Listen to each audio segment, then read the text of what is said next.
राम जय राम, जय जय राम। श्री राम जय राम, जय जय राम।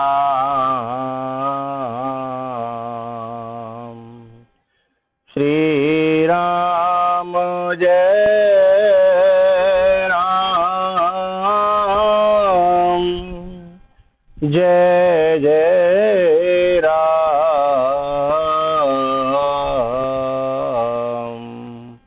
श्री राम जय राम, जय जय राम। भागवत जी के प्रथम स्कंध प्रथमाध्याय और तृतीय श्लोक यानी तीसरा श्लोक की आज हम चर्चा कर रहे हैं। निगम कल्पतरोर्गलितं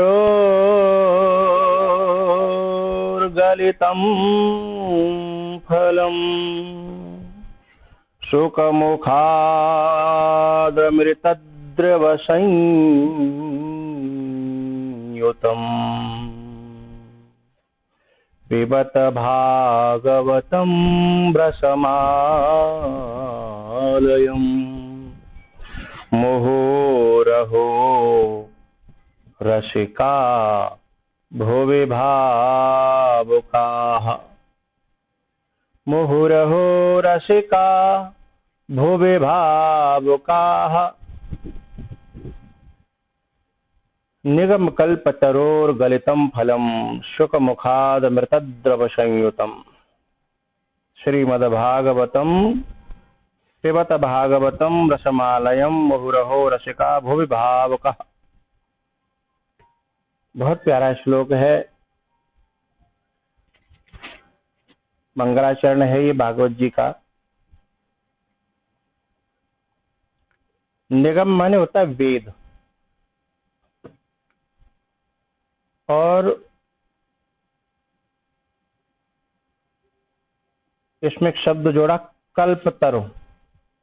कल्पतरोर यानी कल्पतरु यानी कल्प वृक्ष, जिसके सानिध्य में बैठ करके इंसान अपनी सारी मनोकामनाओं को पूर्ण कर लेता है,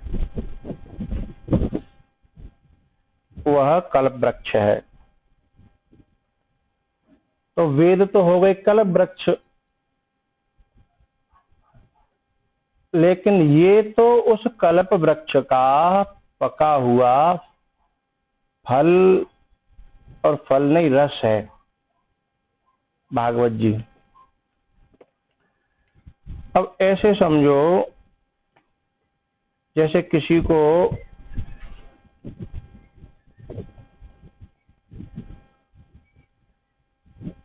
नारियल खाना हो, तो ऊपर के नारियल के बक्कले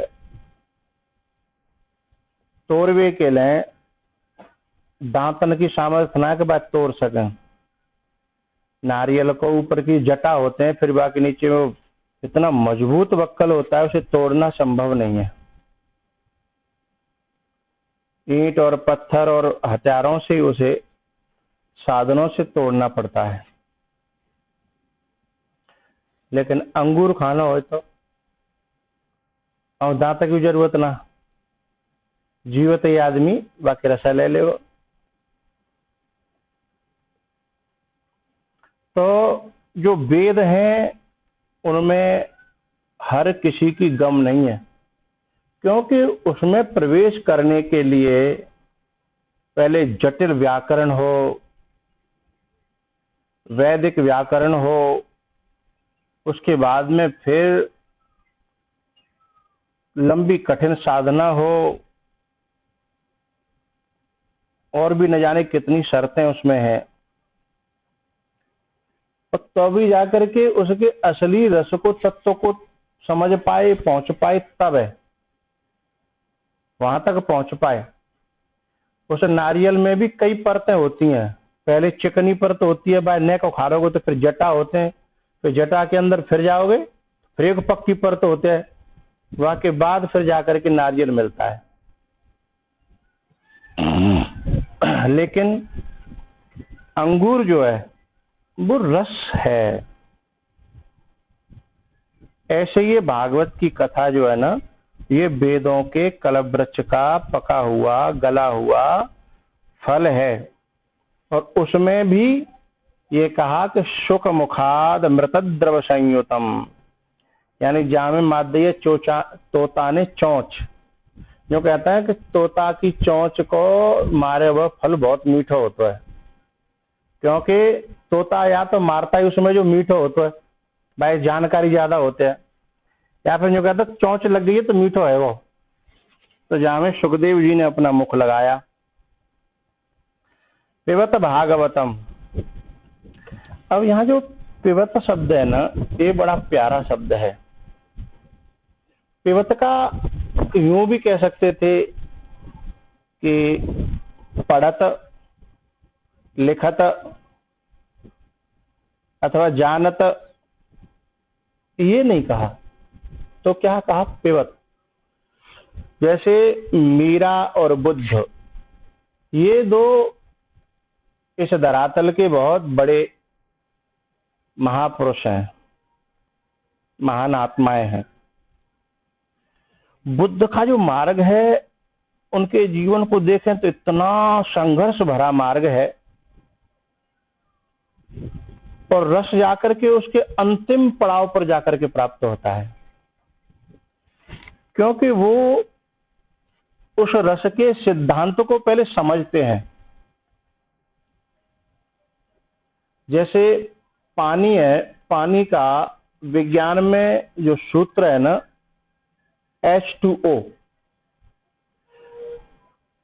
हाइड्रोजन ऑक्सीजन, ये दोनों तत्व जब मिलते हैं, इनमें प्रक्रिया होती है, उसके बाद जल तत्व बनता है, और उसके बाद में भी उसमें जो तत्व रहते हैं,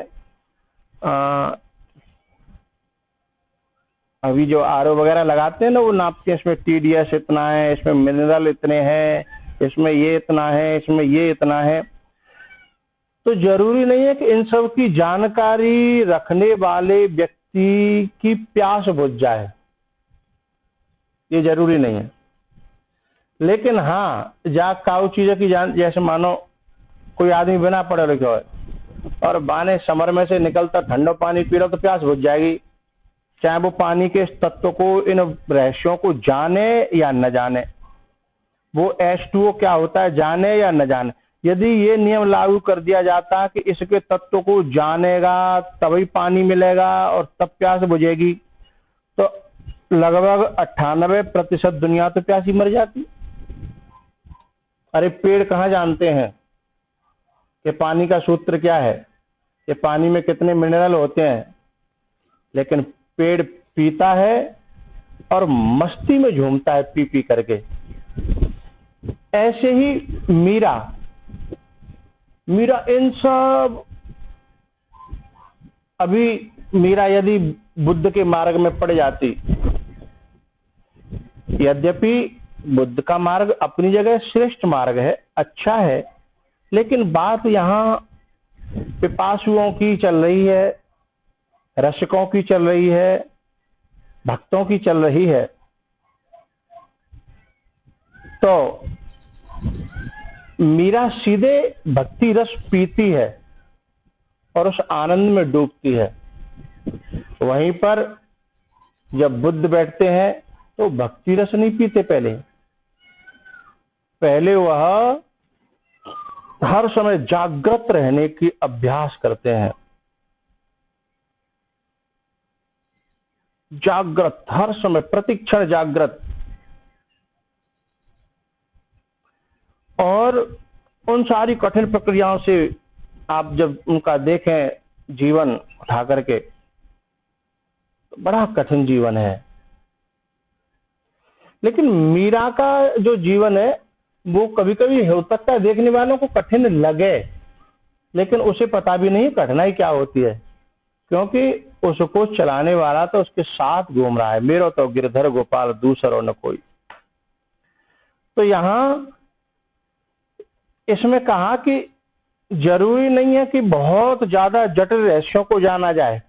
पीने का मतलब जो संतों ने, महापुरुषों ने, बुद्ध पुरुषों ने जो उसको रस रूप में बना दिया है, हमारे लिए सरल कर दिया है, और हमको तो सिर्फ सीधे सीधे तैयार मिल रहा है और उसको पीना है। पी करके तृप्ति, पिबत भागवतम रसमालयम। और यह हमने एक दिन अभी चर्चा चली थी ना कि भगवान की ये साक्षात भगवत स्वरूप ही है भागवत जी। तो शब्द ब्रह्म होता है, शब्द ब्रह्म है, तो वो शब्द जब हम पीते हैं, लेकिन ये जो अभी हम जो बातें कह रहे हैं ये बात सबकी समझ में नहीं आएंगी।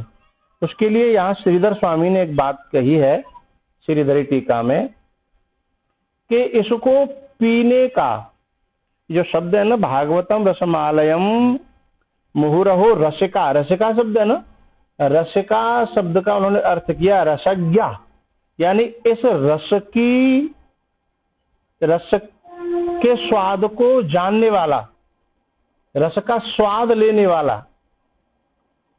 एक जगह शब्द है रसलंपटा, रसलंपटा यानी इस रस के स्वाद को जिन्होंने जाना है वो, और उसके साथ में एक शब्द जोड़ दिया रसिका भुवि भावुका।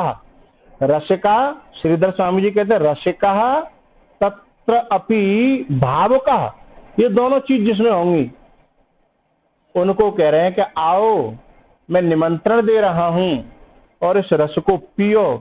न तुम्हें इस रस को खोजना है न जानना है, बस पियोगे आपको तृप्ति होगी, और तृप्ति ही तो मनुष्य का लक्ष्य है। अतृप्ति व्यक्ति को परेशान करती है और तृप्ति आदमी का कल्याण करती है। तो पिबत भागवतम रसमालयम मुहुरहो रसिका भुवि भावुकः। मुहुरहो माने बार बार, मुहु मुहु, मुहुर मुहु यानी बार बार। बोले कब तक पिए? बोले मोक्ष पर्यंतम, जब तक इस संसार के बंधनों से, विकारों से छुटकारा न मिल जाए, क्योंकि विकारों को छुड़ाने वाली है, यह मुक्त करने वाली है बंधनों से हमें। तो उपनिषदों में जो रस है ना, वही परमात्मा रूप बताया। रसो वही सह, सह माने परमात्मा, वही माने निश्चय, रस वह परमात्मा ही रस रूप है जो भागवत में आके समाया हुआ है। और जब हम इसके जानने वाले हो जाएंगे और हृदय प्रधान हो जाएंगे, रस लेने वाले। एक बार भगवान कृष्ण की विदाई हो रही थी, हमारी कथा चल रही थी, तो जब कृष्ण की, भगवान की विदाई होती है तो पांडाल में रोना धोना और बड़ी भावुकता, बड़ा करुणा भरा पांडाल हो जाता है। तो एक इस रस को न समझने वाला, न जानने वाला, संसार के वासना रसों में डूबा हुआ व्यक्ति अचानक से पांडाल में आ गया। कथा पूरी हुई, वो 10-20 मिनट बैठा, देखता रहा ये क्या हो रहा है, क्योंकि न तो उसकी कथा समझ में आई, न उसके वहां का माहौल समझ में आया। फिर वो हमसे आके मिलता है 1 घंटे बाद में, तो पूछता है बाबा एक बात बताओ, जो सब रोए क्यों रहे, कोई मरे गो है? तो हमने कहा कि बेटा तुम नहीं समझोगे ये क्यों रो रहे हो, इसे समझने के लिए बहुत कृपा और बहुत पुण्यों की जरूरत है। बोले मेरी समझ में नहीं आई, मैं तो पांडाल में आके घबराया गो कि जितने लोग रो रहे हैं का है वो है। तो गवा बेचारे ने वो कथा न सुनी, न जानी, न देखी। तो इसलिए शब्द जोड़े 2, क्या? भाव कहा और रसिका। रसिका माने रसज्ञ, इस रस को जानने और समझने वाले। और यह कब आता है समझ में? जब भगवान की बहुत बड़ी कृपा होती है, नहीं तो ये समझ में नहीं आता। मिलता ही नहीं है, समझ में आना तो बहुत दूरी बात है। ये रस लेने की प्रवृत्ति नहीं बनती। इसलिए यह श्लोक बड़ा प्यारा श्लोक है कि हम कल्प वृक्ष की छांव में बैठ करके भी, वेदों की छांव में बैठ करके भी, जरूरी नहीं हम इस रस के मर्मज्ञ बन जाएं, लेकिन इस रस के जगह जाकर के रस धीमे धीमे लेंगे तो हम इसके रस के मर्मज्ञ बन जाएंगे हैं। तो पिबत भागवतम रसमालयम मुहुरहो रसिका भुवि भाव काह। तो बस आज इतना ही। सभी को जय श्री राम, मंगल हो, कल्याण हो, खुश रहो, आनंद करो।